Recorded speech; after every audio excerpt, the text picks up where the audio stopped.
Okay. So, hello, people in replay land.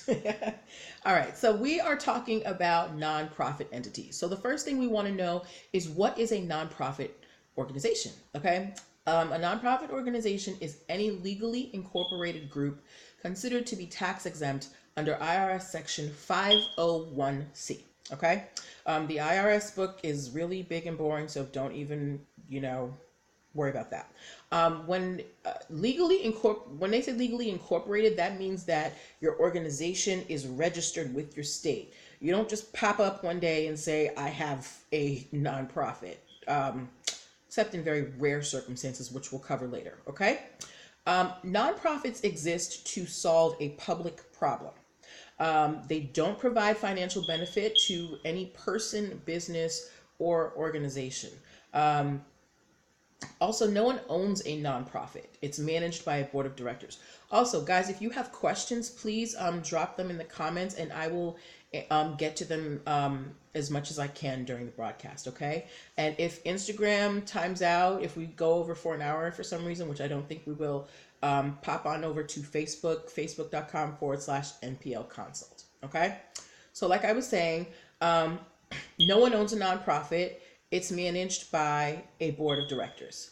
If nonprofits make any revenue, meaning after they cover all of their expenses, after they have paid everybody, after they've covered the rent, the light bill, all that stuff, if there's any money left over, that money is supposed to be reinvested into the nonprofit. Okay? Now, that's the basics of nonprofits. However, there are different kinds of nonprofits, and we're going to cover the 5 basic ones right now. All right. The first one is the most common, and it's a public charity. Public charities are run by IRS Section 501c3. So hello, Nine Holloway. So when you hear people talking about 501c3, I got my 501c3, it means that they are a registered public charity. Sorry, guys, my dog is excited. Toby. Okay, so IRS Section 501c3 covers most kinds of nonprofits, but okay. And public charities, like I said, they're the most common. They receive funding from the government, the general public, like me and you, when they're doing fundraising drives on PBS, things like that, corporations and foundations. Public charities can be very small to very large. And some common examples are churches, hospitals, colleges, the Red Cross, pretty much anywhere where you can write a check to, and it be tax deductible is a public charity. All right. So that's the basics of that. After public charities, you have foundations. Foundations are also run by IRS Section 501c3. Okay. However, they are a little different than public charities. Foundations provide sponsorship to other nonprofit organizations and are considered the wallet for nonprofits. They usually don't do any direct work. So if you think about, so Bill and Melinda Gates Foundation, the point of their whole foundation is, to better the world for everyone. So they donate a lot of money to projects. They don't necessarily fund the projects themselves, but they'll give money toward it. Okay. A foundation has to distribute a certain percentage of their income to a charity, or there could be fines and penalties. What that means is, so if your foundation is raising all this money, you need to you need to distribute it. You can't just keep raising money, and then keep it in the foundation. It has to be spent on actual charities. So that is the point of a foundation, to give financial support to other nonprofit entities. So does everybody understand that so far? If you understand, please give me a 1. And if you do not, give me a 2.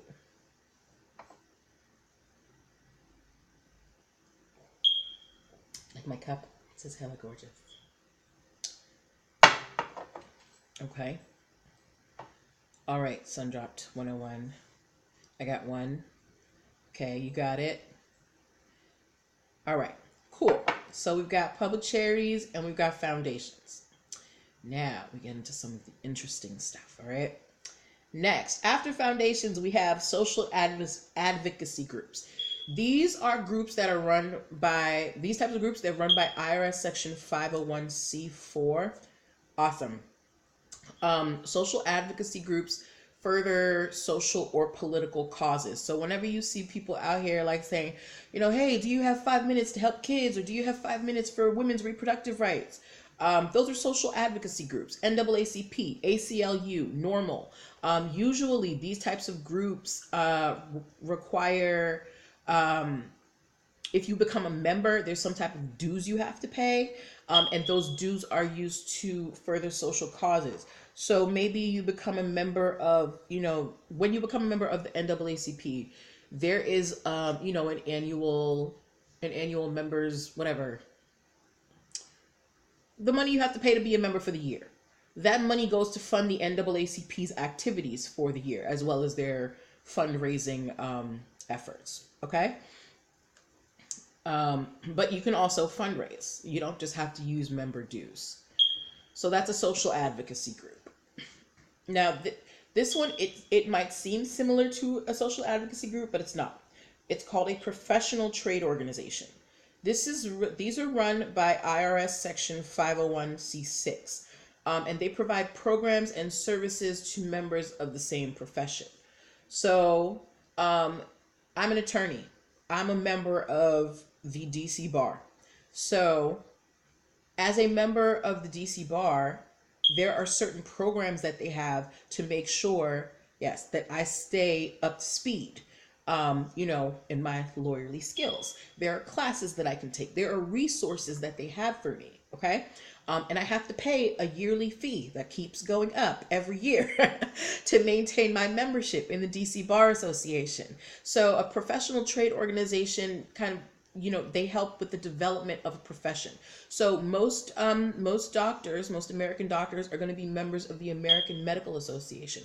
The American Medical Association kind of dictates the standards for doctors in the United States. All right. Now, the last one we're going to talk about is fraternal societies. Okay. Fraternal societies are run by IRS Section 501c8.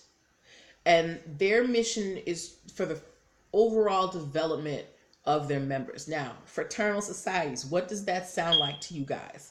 Somebody put in the comments, what does fraternal societies sound like? What does that make you think of?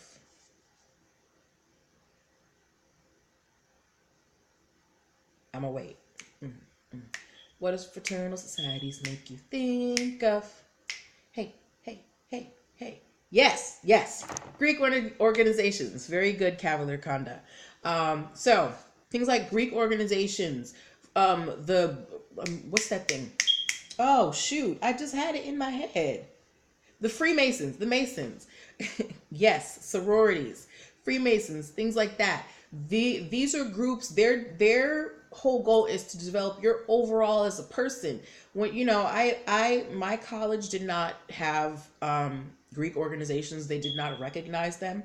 But you had to go off campus to pledge. But everybody I knew who, when they finished pledging, I'd be like, girl, why did you do this?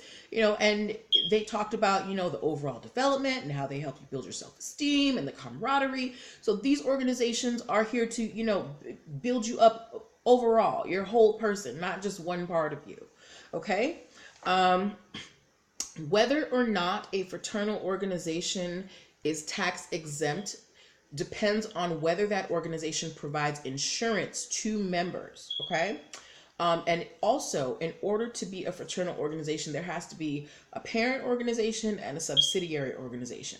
So let's take the Greek organizations example. So if you are a Delta has their, national headquarters, but then the Deltas also have their state and, their local and their different chapters. So they qualify as a fraternal society. I don't know whether Deltas provide insurance, and maybe one of y'all can tell me. But yeah, so fraternal societies get their tax exempt status based on whether they provide insurance to their members. And their whole thing is to just make you a better human. All right. Okay. So those are the 5 kinds of organizations. Now, most nonprofit organizations don't start off with a lot of money, right? So, how do you get money? How do you get money for your nonprofit? Give me some examples of how nonprofits raise money.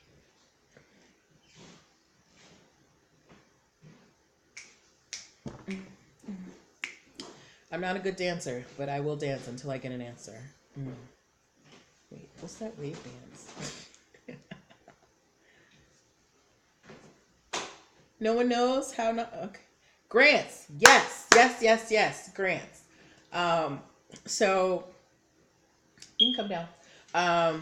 Yes, one of the big ways that nonprofits can get funding is through grants. You can also fundraisers. Yes, fundraisers very well. I mean, very good. Oh, thank you for the hearts. Grants, fundraisers. All right, now out. What we're going to focus on today is grants. Okay, so there's a lot of money, government and private, that will. Sorry, guys, my computer's making noise.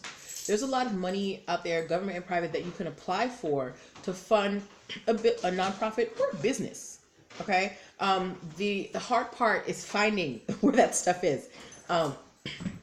Yeah, and once you find it, you have to apply in the appropriate way, and that usually requires a grant proposal.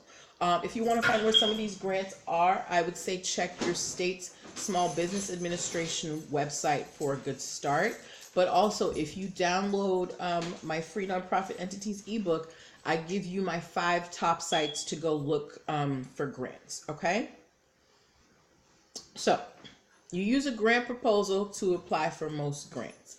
But a grant proposal has a pretty basic structure, and we're going to go over that structure right now. Okay?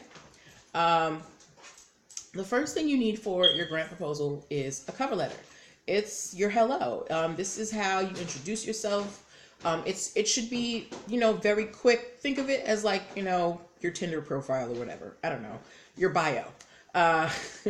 It should be informative, but it should be brief. It shouldn't be more than like a paragraph. So like 3 to 5 sentences.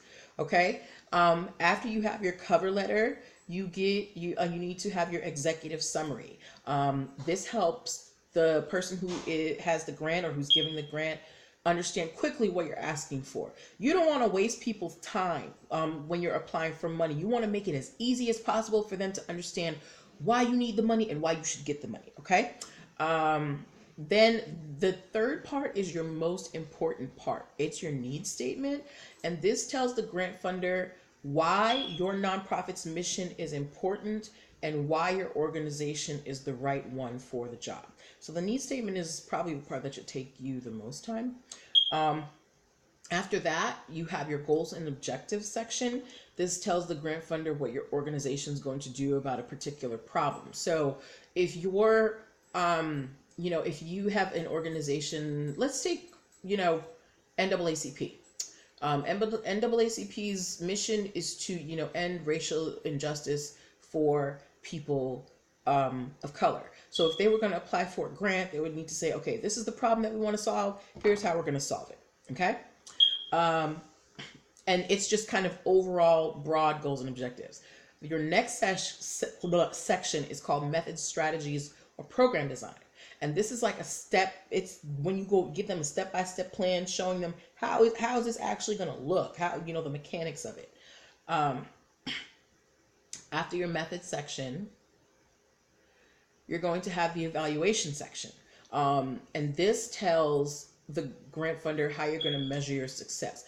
Because if somebody's giving you money, they want to know that their money was worth it. So what they want to know is how are you going to show us your results? How are you going to show us your success? So you need to tell them how you're going to measure that. Okay. Your next section would be other funding and sustainability. A lot of people who are giving grants, they want to know that you are not just relying on them for funding. They want to know, what are you doing to raise money outside of us? I actually sat on a grant panel for the DC Commission for Arts and Humanities. And one of the things that we really looked at was, how people were looking to raise money. If we saw that these people had a budget of, I don't know, let's say $6,000, but they were looking for that total $6,000 from the DC Commission for Arts and Humanities, that kind of dinged them, because it's like, what are you doing to raise money on your own, or who else are you asking? Because if we can't give you the money, how does this program sustain itself afterwards? Okay? Does everybody understand that? If you understand that, give me a 7. Give me a 7.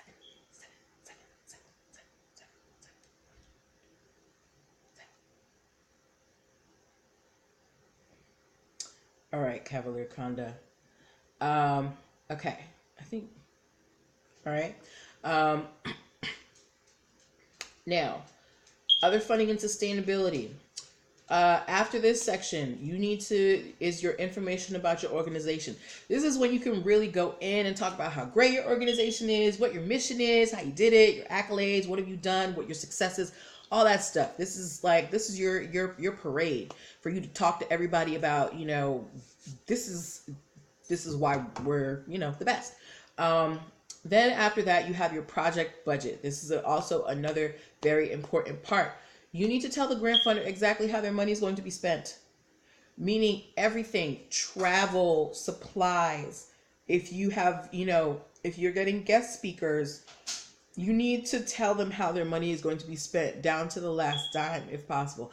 The more specific you can get, the better. Trust me. When I've sat on these panels before, when people give us really kind of like sketchy budgets, it doesn't look good, because we're like, ma'am, or sir, where's the money going? Okay. After your budget, you put in anything else that you might want, or that they might ask for. Whoever you're applying for, they may want your tax exempt information, a list of your board of directors, resumes. When I was on the panel for the Arts and Humanities, if people wanted to submit videos or audio clips of their art pieces, they could put it in the application. And then after that, you put it all together and make it look pretty, okay? So that is how you would apply for, or the basics of applying for grants. If you need help, further help, looking for not looking for grants, but putting a grant proposal together, I would highly recommend @Shara_GEE on Instagram. She is a professional grant writer. She has secured so much money in grant writing. Actually, let me put it in this box so you guys can go follow her. But yeah, she is a beast at grant proposals. Hold on. Let me put this in for Facebook. You're welcome. Why is this light doing this?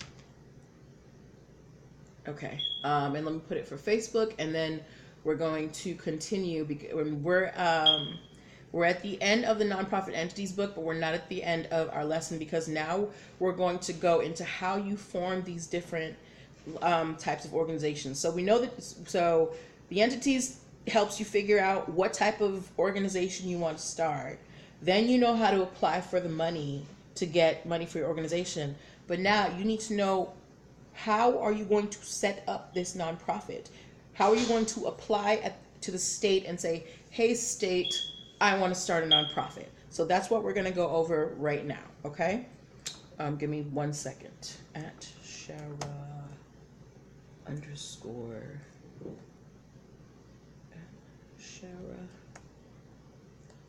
Gibson.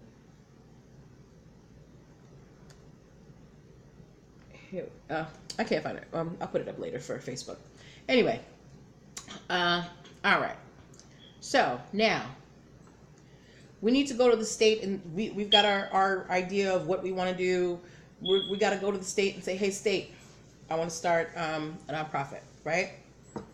There are 3 ways that you can do this. Nonprofits are started in 3 ways. You can either do a trust, an unincorporated association, or a nonprofit corporation. Okay, so do we all have that? Trust, unincorporated association, nonprofit corporation. All right. We're going to go over trust first because that is the most complicated part, and I really want you to get it and ask whatever questions you can. All right. So, in the nonprofit world, you have different kinds of trusts, right? And in the nonprofit world, while there are different kinds of trusts, they all have one thing in common. They all are what is called irrevocable. Okay? This means that once you create the trust, you can't take it back. You can change who gets stuff from the trust. You can change how the money is invested. You can put more stuff in. But after you put stuff in the irrevocable trust, it is no longer yours. Do we understand that? Give me a fire emoji if you understand that.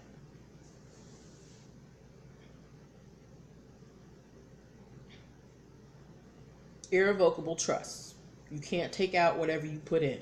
It's like a speak now or forever hold your peace kind of thing. Give me my flame emoji. Give me my flame emoji. Give me my flame emoji. Or if you don't understand, let me, ask the question and I will clear it up for you. But I want to make sure that you understand.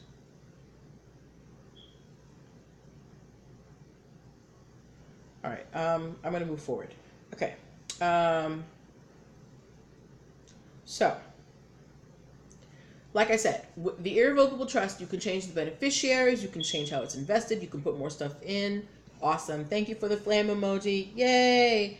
But you can never take anything out, okay? The assets belong to whoever you named, whatever organization you named as a nonprofit beneficiary. So, like, if I started an irrevocable trust for my local museum, whatever is in that trust belongs to the museum. They can't take anything out, but they can play with it. They can get profits from it. I can continue to fund it. I can put stuff in. I can change it from the museum to the library. I can say, well, I don't want these stocks. I don't want that stock. But I can never close it. I can never take it away. Okay? So now, we understand what irrevocable trusts are. Now, within irrevocable trusts, in the nonprofit world, you have three different kinds. You have a charitable trust. A charitable trust is an irrevocable trust where you means the person, the grantor, the person giving the money. You can put cash, securities, real property, jewelry, art, whatever you want, any other assets, you can put it in a charitable trust. The assets remain in the trust while you are alive, and you can manage the assets. So like you can buy some more real estate and put it in the trust. You can get some more stocks. You can change around the portfolio. So I'll answer that question in a moment. You can change around the portfolio, things like that. The assets that you put in the trust remain in the trust. So they never come out. So let's say you donate Apple stock.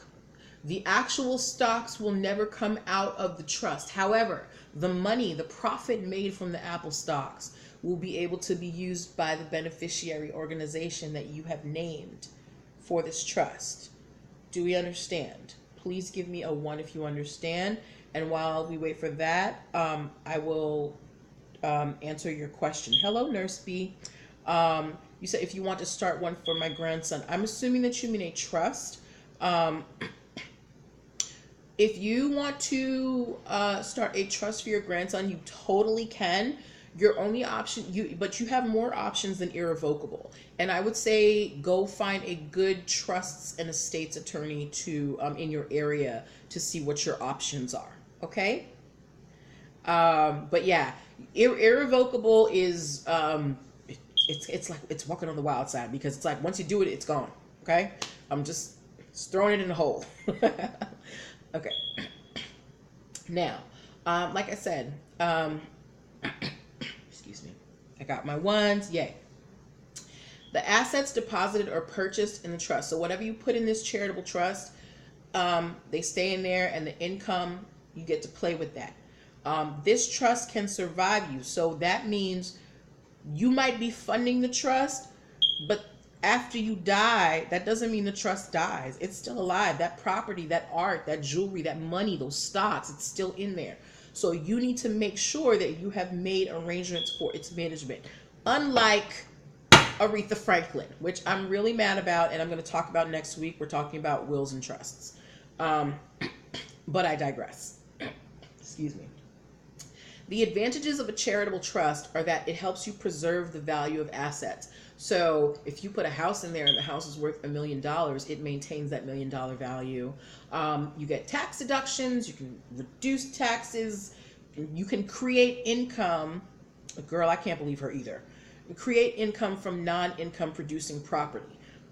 You are going to want to find a financial professional to talk to you about these things, because the things that I am giving you are, basics.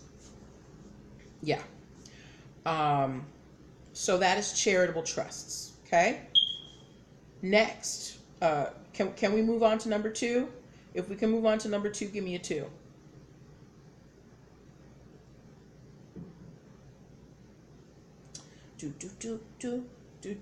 But yeah, next week I'm talking about wills and trusts and things, and I'm going to have a download for a kind of cheat sheet for wills, because we need to get it together as a people. All right, 2. I'm waiting for one more 2. Awesome. Okay. Charitable remainder trust. A charitable remainder trust. It's also an irrevocable trust. So once you put the stuff in there, you can't take it out, but it pays out income from assets you deposit in the trust, just like the first one. However, you can kind of play with this while and have it benefit you. So what I'm saying is, if you have a charitable remainder trust, right, you can set up this trust and you can say, well, I want whatever's left in this trust to go to the museum after I pass. However, as you're putting assets in this trust, you can still have money paid out to you. So let's say you put some Apple stock in this trust, but it's going to go to the museum after you pass. You can still, while you're alive, have those Apple profits kind of diverted to you so that you have, extra income. Fun. Do y'all understand that? If you understand, just say understand. Or if not, ask me to clarify.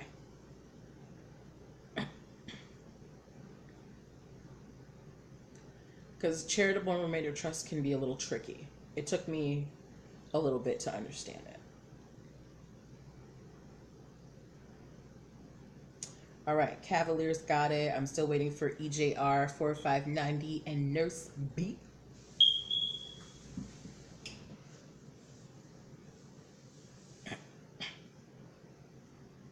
You got it? Okay. I think Nurse B may have had to drop out or cut out for a second. But this will be a 24-hour replay, so you'll have that. Okay. So yeah, a charitable remainder trust is a way for you to benefit from the trust, but still do good after you're gone. Okay. Again, like I said, it's an irrevocable trust. And it doesn't even have to be you. You can do it to somebody else. So let's say you set up this trust, and let's say you have, I don't know, your favorite nephew, but he's just kind of like making his way through life, and you're worried about him. So you set up the trust so that while you're alive or while he's alive, he gets payouts from this trust. But then after he passes, it goes to the museum. Okay, so you can do that too. The assets remain in the trust, and they transfer to the nonprofit beneficiary. So this, fictitious museum that I'm using, when whoever has been getting income passes away. All right. And the advantages of a charitable remainder trust are you can get a lot of tax deductions and you can reduce your tax liability. Please go see a financial professional, your tax person, whoever does your financials, because that was not my ministry. Okay. All right, so we are about to move on to the third one. Are we ready? Give me a three if we're ready to move on to the third one.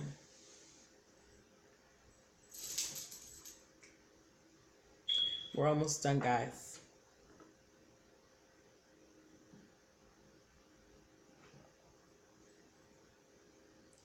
Kind of. Oh, actually, no, we're not. I got ahead of myself. All right, I got three. All right, I got 2 out of 3. We're going to move forward. 3 out of 3. Yes, 100%. That's what I like. Okay, number 3, pooled charitable trusts. This one is a little different. This one is actually started by the nonprofit organization or the charity. It's a trust that so, you know, the Met, where they have the Met Gala every year. They may have, so let's say they set up a pooled trust, okay? And they can take money, donations from anybody who wants to give, okay? And then they take all these donations and they invest it like a mutual fund. And then that money that they invest, whoever gave money into that trust, they get payouts on their investment. It sounds kind of good, right? Okay. You do good, you get some money on the side. And you can keep investing. It's not a one-time thing. After you make a minimum initial donation, most charities accept contributions to their trust in about $1,000 increments. Okay. For a lot of people, it's a great way to build a retirement portfolio if you don't have a lot of money. And it's a great way to benefit a good cause at the same time, okay? And it allows you to donate smaller amounts over a period of years, okay? You can make cash contributions. You can give charity bonds or stocks, but you cannot give tax-exempt bonds or stocks because it just gets messy, okay? Also, you cannot give tangible property to a charitable trust. So like jewelry or houses, you can't do that to a charitable trust. It has to be like money or stocks, securities, things like that. Okay? Things that they can invest. After you die, the charity receives your gift outright. So if you were giving them stocks and you were getting paid on those stocks, they own the stocks after you pass. If you invested $40,000 and you were getting your payouts after you die, they have those investments now. It doesn't go to your family. Okay. If the organization invested the money wisely, the charity, the nonprofit organization, their piece of the pie will have grown significantly. So they're not touching their part while you're getting your payout. They get it after you pass. Okay? All right. Or, but talk to your financial people. Now, here's an example just to kind of make it clear. By the way, I found this on the internet. I did not make this up. Nobody sue me. Example, Yuki is in her 40s. She makes $80,000 a year. She wants to support her favorite museum and plan for her retirement. She gives $10,000 to the museum's charitable pooled fund and takes an income tax deduction. Because when you donate to nonprofit organizations, you get a deduction on your taxes. The exact amount of which depends on her life expectancy and the fund's recent performance. So the tax deduction that she gets depends on how the trust is performing. Okay. For 20 years, she makes additional gifts in varying amounts. By age 65, when she needs the money, her pooled shares are worth around $400,000 because the museum invested it well. And she gets that money upon retirement. I mean, in spurts. It ain't like a big, it's not a lump sum. Okay? And the advantages of a pooled charitable trust are, again, tax breaks, because The money that you donate can be written off on your taxes. It becomes a source of income in your retirement, and you avoid something called capital gains tax. Please go find a financial professional. Okay. Now, next, how do you set up a trust? You need to hire a trust and estates attorney. Please don't try to do this by yourself, because you're going to play yourself, and I don't want you to. You need to decide what assets you're going to put in this trust. You need to name a trustee. A trustee is, who's going to be in charge of the trust, who's managing it. You can add a successor or co-trustee if you wish. So like in case, the first person you pick, just in case they pass away and you want to have somebody who can pick up the slack, or if you just don't trust them to be able to do it by themselves and you want two people, you can do a co-trustee. Your trustee can be a family member. After you, decide who's going to be in charge of it, you need to decide who's going to benefit from this trust. It's a charitable trust, so what nonprofit organization is going to benefit from it? Okay. You need to decide how and when trust assets will be distributed. So will the nonprofit organization or whoever is getting payouts, are they going to get it on a yearly basis, on a quarterly basis, on a monthly basis? How are they going to get their money? You need to have a written trust agreement. Get a written trust agreement. Get a written trust agreement, or it doesn't count. Okay. Whoever you put in charge of your trust has to apply for a tax ID number for the trust. Then after you get all that together, you can start to fund the trust, meaning put stuff in it, money, things like that. Then you register it, because a trust has to be registered. And if the trust starts making money, whoever is in charge of the trust, the trustee, files, a Form 1040 at tax time. Okay? So that is trusts. All right? We're about to move over into unincorporated associations. Is everybody good? Give me a thumbs up if you're good. If not, ask questions.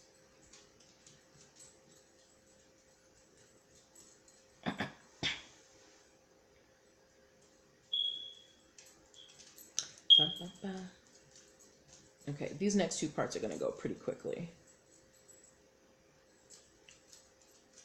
I don't know if it's delayed with the...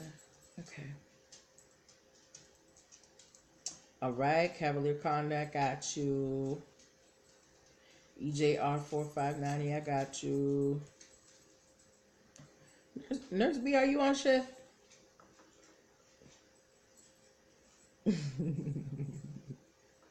I used to work in a hospital for 4 years, so I have observed firsthand that nurse life. Okay. All right, so we got 2 out of 3. Let's move on. Nonprofit association. A nonprofit, unincorporated association or nonprofit association, they're interchangeable, okay? Nonprofit association or unincorporated association, it's when a group of people get together and decide to perform a task without filing any legal paperwork or establishing a legal structure. So it's like people do it all the time. So whenever, if let's say somebody's house in the neighborhood burns down and everybody's like, oh my God, let's do something. Let's throw a block party and raise some money and help them, and whatever. That's a nonprofit association. That's an unincorporated association. Y'all just came together, raised some money and helped somebody. Okay. So that's what I mean. And the full name is unincorporated nonprofit association. Okay. The purpose of this association has to be charitable, educational, or scientific in nature, okay? To get actual nonprofit status. So let's say, you guys did this fundraiser and you're like, oh my God, we should make this a thing. If you can show that this group that you put together, your purpose is for charity, to educate, or, and or scientific, you can get 501c3 status, okay? Like we said earlier, public charity. If your unincorporated charitable association has less than $5,000 in annual revenues, so if this group that you're doing, if y'all are not really making that much money, you made less than $5,000 for the year, you can get your 501c3 status without applying to the IRS. But it's going to be hard to get contributions because you're not going to have your paperwork. And a lot of People who want to give you money are going to want paperwork to make sure that you're a legit organization. Okay. So that's why you may not want to really go with an unincorporated nonprofit association. Okay. If you are making over $5,000 in revenue, you have to apply for recognition from the IRS by filing Form 1023. Okay.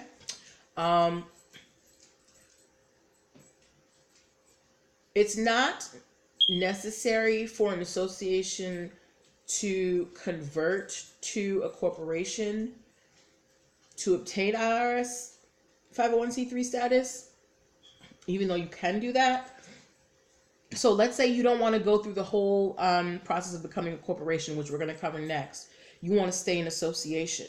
You can still get 501c3 status, but you're going to have to like adopt bylaws and get a constitution and put it in with the application, and it's just going to be easier for you to do a nonprofit corporation than, you know, doing all this stuff. So if you really want to go for, if you have a unincorporated nonprofit association and you want to go legit, 9 times out of 10, you're going to want to change it over to a corporation, because it's just going to be too much work to get all the stuff done to remain an unincorporated association. Do we got that?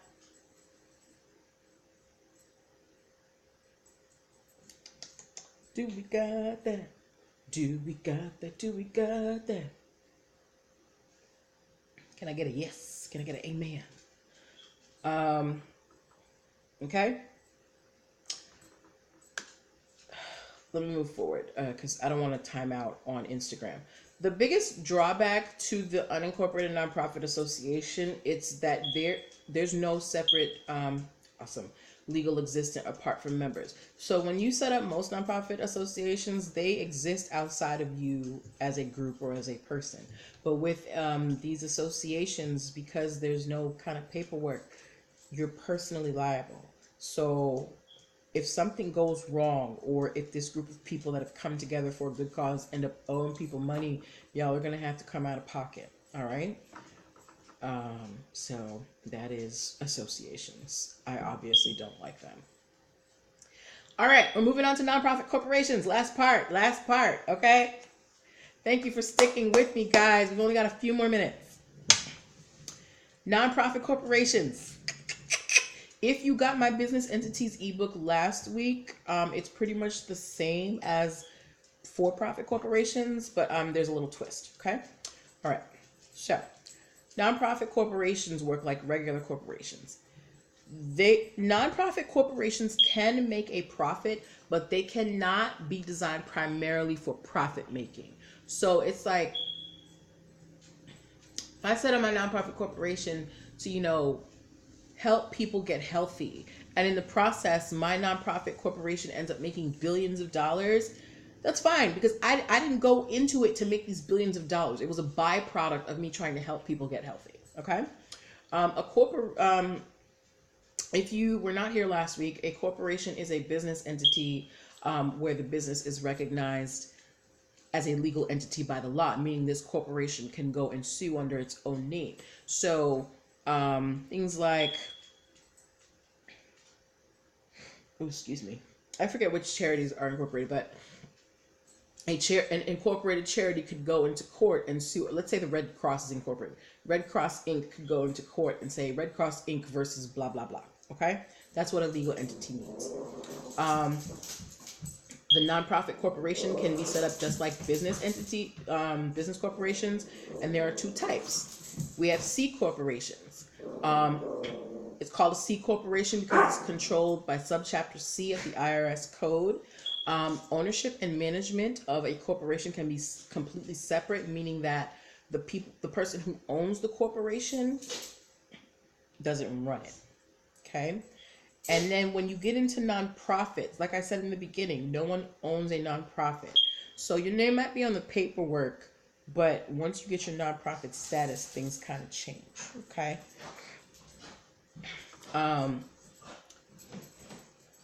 So that's the C corporation side.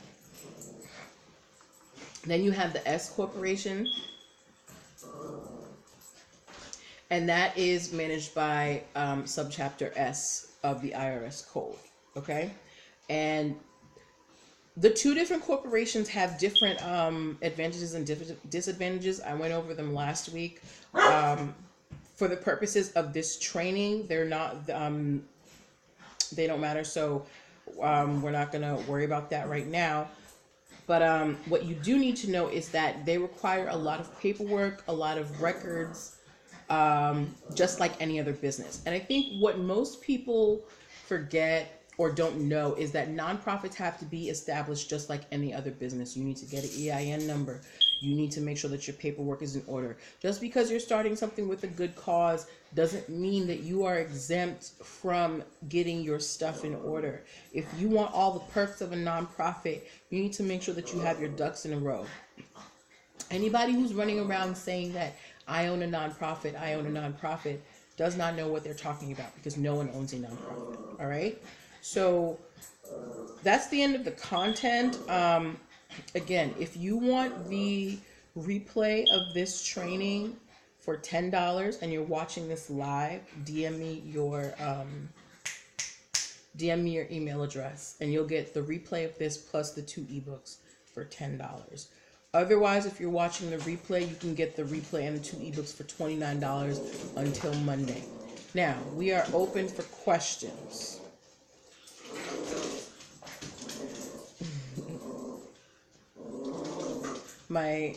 Hello, Virginia Quick. Anybody got questions on nonprofits? Okay, I actually think I'm going to stop this video.